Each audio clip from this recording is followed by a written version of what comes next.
Now, what I loved about that, completely aside from the fact that you could do a whole speech on that paragraph, but what I loved about it is he says, you could make it perfect.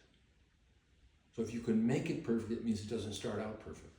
You're making it into perfect. So Ernest Holmes believes in the potential of perfection in human beings. And yet at the same time, later in the book, he says, perfect man, perfect God, perfect being. Over and over and over again in one way or another. In fact, Ernest uses the word perfect or perfection about 100 times in the Science of Mind book. About 100 times. So he's got a lot of perfection on his mind. And like all of us, I mean, the book he wrote for the purpose of reconciling the duality of life. That is, we know in some essential way inside of ourselves that everything is one, that God is everything, yet at the same time, we're all individuals. We have individual experiences, and things don't seem to always work out exactly the way we'd like. So we have this duality of existence to reconcile. And that's the same thing with perfection. We have a duality of existence to reconcile. Nothing in this life's plane seems absolutely perfect. Nothing. Everything is changing all the time. It won't stay put, first of all. In order to be without flaw, see, the dictionary definition of perfection is without flaw, free of all flaws and defects. And boy, my life has not been free of all flaws and defects. Depends on how you want to determine the meaning of the word flaw and defect. And it depends on what you want to use as the definition of perfect. And when I started looking at this, I realized that I had a schism in the way I thought, because I was looking at perfect in that kind of way, that it would be free of all flaws and defects, and yet I realized that there were lots of things in life, in my life, that I considered perfect that were full of flaws and defects. Interesting. So I was holding these two concepts together, and I realized the only way I couldn't deny the truth of my existence, so I was going to have to change my definition of perfect. My definition of perfect obviously did not fit all the situations in which I wanted to use it, so I was going to get a new one. Because my take is that in the time and space continuum, perfection is a concept only, and only possible on the spiritual plane. And yet, at some level, I also know that this is perfect. So the 12 steps, oh wait a minute, Isfahan carpet makers, when they make a rug, they always put a flaw in it. You know why they do that? Because only God is perfect. And they don't even want to pretend they're perfect. So, in the 12-step program, spiritual growth and change seem to be the goal. The 12 steps say, none of us have been able to adhere to these principles with perfection. And so therefore, what we're interested in is progress, spiritual progress, rather than spiritual perfection. So maybe, just maybe, spiritual progress is perfection. Maybe that is perfection, because that's what a perfect experience with life would be on that continuous path of spiritual progress. In fact, maybe there is no goal. Maybe there is no goal, no end point to our spirituality. We talk about being unlimited. Well, maybe we're unlimited in every way, including our perfection. That we're at a spot of perfection where we are, and we can be at another spot of perfection some other way, or some bigger way, or some more dramatic or wonderful way. I'm only on page 1. So I'll ask you a question. What is more perfect? An apple blossom, an apple ripe and red, or an apple on the ground releasing its seeds and being eaten by bugs and birds and squirrels? Which is more perfect? They're all perfect. Mm-hmm. And they're all different. They're all different progressive steps in the life of an apple. And you can do that with an apple tree, you can do that with the universe, and you can do that with yourself. What was more perfect? George last week or George this week? George with this idea or George with that idea? Maybe I'm perfect because I'm changing. Maybe I'm perfect because I'm getting better. Winston Churchill put it this way, if I can find the quote in here. Well, we're not up to Winston Churchill yet. He's way ahead. No, Winston said, to improve is to change. To be perfect is to change often. So he had a kind of a very expansive look at what perfection could be. Joan Lindsay puts it this way: everything, if you could see it only clearly enough, like this, is beautiful and complete. Everything has its own perfection.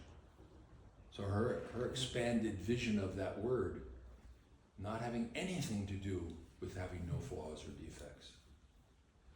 Everything is perfect in its own way. And so I've expanded my definition of perfection to mean that. Everything is perfect in its own way. And one of the things that is a primary premise of this philosophy is that your life is the perfect outpicturing of your consciousness. Now that's a really hard pill to swallow for most people. My experience of life is the outpicturing of what I think, feel, and believe. And that's perfect in its own way. Not free of flaws, not free of defects, because my thinking is not perfect. But the outpicturing is exactly perfect. So those two things live side by side, imperfection and perfection, right there all the time, balancing themselves out. Ernest also said, disregarding all evidence to the contrary, the student of truth will maintain that he lives in a perfect universe among people potentially perfect. He will regulate his thinking to meet this necessity and refuse to believe in its opposite. I like that. I refuse to believe in any opposites. I like the positive. So for Ernest, people are potentially perfect, and yet at the same time, you're perfect, whole, complete, and immortal, and you never need to change in any way, shape, or form. You're never going to change the fact that you're perfect, whole, complete, and immortal. That's fact. That just is. It's a fascinating topic, isn't it? Have I confused you? So could change itself be a form of perfection? That's a question to ask each of us. Are we after spirituality as a perfection in our lives, or are we after progress, spiritual progress? I vote completely for spiritual progress. So I don't think in terms of being personally perfect in the sense that I'm always going to do everything perfectly, but I do think in terms of being excellent. I strive for excellence. I try to do the best. Say when I prepare a speech like this, I try to do the best possible job I can do. I work at it. And if I fail, that I use that as a spur to help me to be better next time. I don't use it to beat myself up. I don't say, oh, well, you didn't get that speech right. No, I don't. I say, well, what didn't work and what could work better? And I believe that that is a stance that allows us to get better all the time without placing unreasonable goals in our path. Because striving for perfection on this plane, if it becomes mentally obsessive, is extremely damaging to our lives. You know, one of the things we say, like at the beginning, Eileen said, change your thinking, you're going to change your life. Well, that means that any aspect of your thinking that is harmful to you definitely needs to be changed, because you don't want that constructing your life. And so if you have a focus on perfection that is unreasonable and obsessive, we call that perfectionism. And perfectionism is a dangerous and damaging thought pattern. Psychologists can't make up their mind whether perfectionism is just a personality trait or whether it's an illness. I think anything that causes people to be suicidal, depressed, upset, I think that's probably a mental illness of some sort. So perfectionism is too dangerous for us. Now, I don't know how many people here, I am not a perfectionist, but some people are. And if you are a perfectionist, you need to know that that obsessive form of thinking about achieving perfection is really damaging to you. And the only way around that, I believe, is to seek spiritual help on the subject, to have somebody help you with alignments, because obsessions of the mind are really hard to cope with all by yourself. You need a really strong relationship with your inner spirit, and you need a really strong relationship with those around you who can know the truth for you. Sometimes, we get off on these little mental offshoots and we can't know our own truth. I know that that's happened for me. Sometimes I get too focused on what's going on in my body and I can't see that I'm perfect, whole, and complete. And I need someone else to see for me that I'm perfect, whole, and complete. And that's why we have all of these people that are going to become practitioners, taking their orals, because they're going to be able to give that gift to you anytime you need it. So a disposition to regard anything short of perfection is unacceptable to a perfectionist. And in this frame of mind, a perfection would strain compulsively and unceasingly toward unattainable goals, and they will measure their self-worth by their accomplishments to the point that some tendencies even lead to suicide and depression. So let's get rid of perfectionism if we can. So it's debated actually by psychologists whether perfectionism actually has any positive traits. I think personally that it doesn't. I think shoot for excellence, shoot for doing the best job you can, shoot for being the best you can be, and see where that takes you. That's the way I would look at it. So a relentless striving for unreasonably high expectations, really a bad idea. So I wrote a poem about this kind of thinking before in my life, and I'm going to recite it to you now. It's called The Insufferable Master. That's when your brain takes over. Okay. Trapped in the words and concepts, entwined with the letters woven into cages, between the bars, a little stuff leaks out.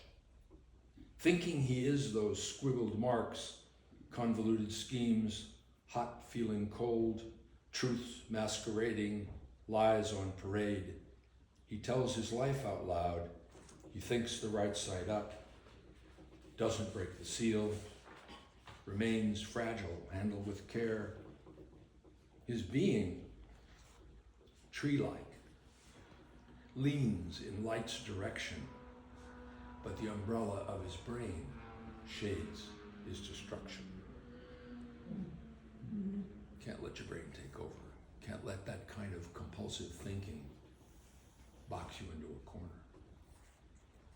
So in the end, when we use the concept and the word perfection, we're trying to define mostly a spiritual concept that we're not really able to express in words, because like all spiritual concepts, they're beyond time and space.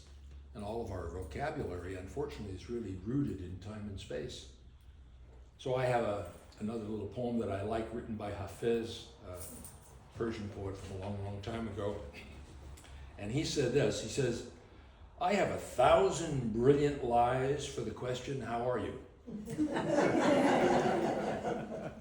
I have 1,000 brilliant lies for the question, what is God? If you think the truth can be known from words, if you think that the sun and the ocean can pass through that tiny opening called your mouth, oh, someone should start laughing. Someone should start wildly laughing now.